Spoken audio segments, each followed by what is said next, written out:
Good evening students, welcome back. In this lecture, we are going to learn about the different types of vectors. So we have two different types of vectors. One is the mechanical vectors and the other one are the biological vectors. So vector is an organism which transfers the infective stages of a parasite from one host to the other host. So these vectors, they carry the parasite from one place to the other place, from one host to the other host. The type of vectors are mechanical vectors. So mechanical vectors are the one which transfers the infective stages of parasites, but no parasitic development occurs in that vector.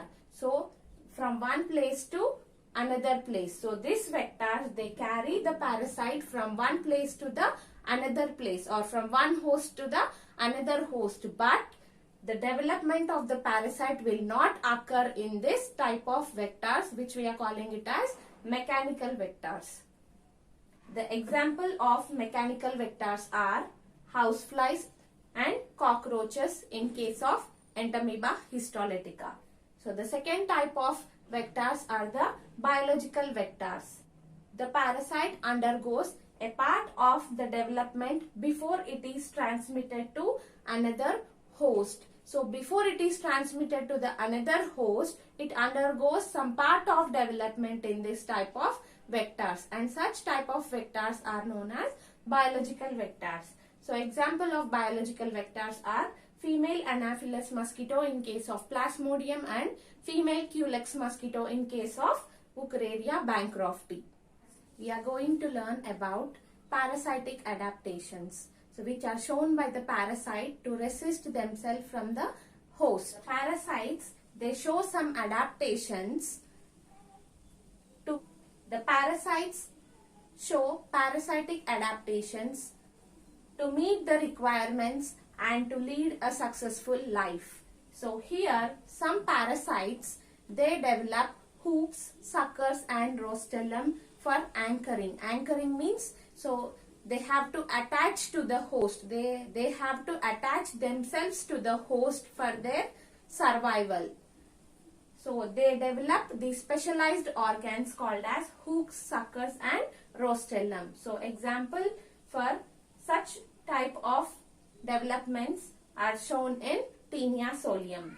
So next, the intestinal parasites. So intestinal parasites are the parasites which live in the intestine.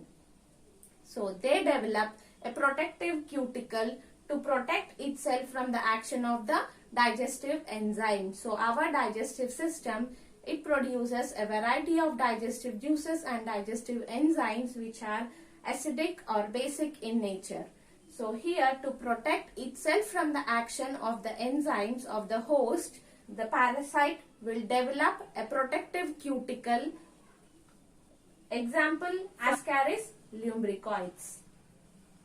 Intestinal parasites. So again, the intestinal parasites will produce anti-enzymes to protect themselves against the action of the digestive enzymes of the host. So we have learned that the host will produce a variety of digestive enzymes,